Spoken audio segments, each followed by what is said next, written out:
you just should get an honorary sort of badge at this point in your career. Yeah. I mean, you are so skilled.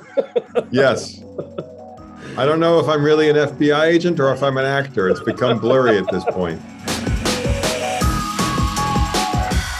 Thank you for taking the time to chat about Suspicion, new Apple TV Plus mystery thriller. I mean, it is just twists and turns galore. Yeah, it's a fun ride. It really is. And you play FBI agent Scott Anderson. And I feel like you just should get an honorary sort of badge at this point in your career. Yeah. I mean, you are so skilled. Yes. I don't know if I'm really an FBI agent or if I'm an actor. It's become blurry at this point. Right. But the gun is not loaded. I can assure you that. Yeah. Probably for the best. You've done it so much. I mean, do you ever feel like, do you ever go into these things and you're like, I probably could be an FBI agent at this point? There have been moments along the way where I've lost touch with my real identity. I was shooting a movie called Pride and Glory, a cop movie, and there was a time in there where I started to really feel like I was a cop. I would walk down the streets of New York and I would see a policeman and I'd expect him to salute me because I outranked him. And I realized I needed to take a break from police work. Do something a little different. Would you say that there's anything that sets Agent Anderson apart from some of the other maybe FBI agents or lawmen? Right. I mean, I think what's interesting about this particular character is that he's out of his element. He's not empowered to be in charge like he normally is. He's in London as a visitor, so he's confronted with his own impotence contextually, and also with a very different approach to law enforcement or to interrogation. That the British have is very different from the American approach.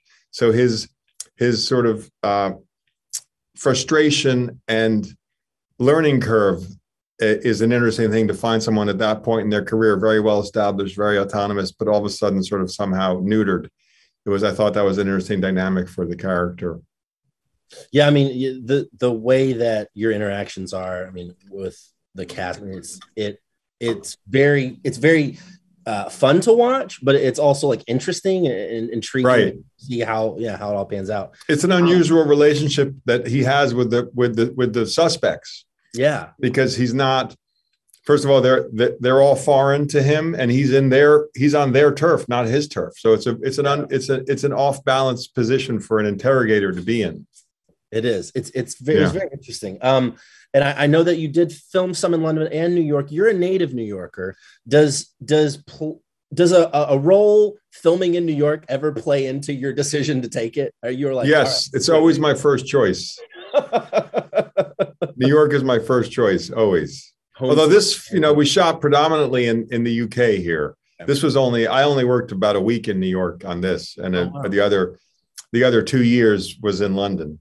It was meant to be a 3 or 4 month job, but because of COVID, it turned into basically a 2-year adventure.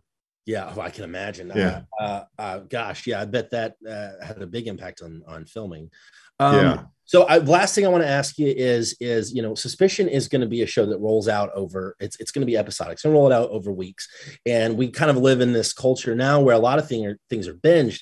After watching the series, I feel like, man, it plays so well episodically. I feel like this is one of those shows where people are really going to engage and talk about it week to week. Do you have any thoughts on that episode versus binge and how it all plays? Look, I understand the binge. I'm human. I can't resist a binge myself. You just keep press and play. But I love the protracted. I love the notion that it's strung out over time. You have more time it gets more mysterious. It gets more suspenseful. The moment lasts longer. I think it lands a little deeper over time as opposed to sort of the binge where you just take it all in. And then 4 days later, you don't even remember what happened in which episode because it was just all kind of a blur because you finished at 3 a.m. Right. So I'm grateful that they're dropping it on a weekly schedule. I think that makes it more an event. I think it makes it more conversational, and it just sort of permeates your thoughts in a deeper way. So I'm grateful for that. Absolutely. I fully agree with you. Noah, thank you so much. I really appreciate you taking time to chat today. Sure.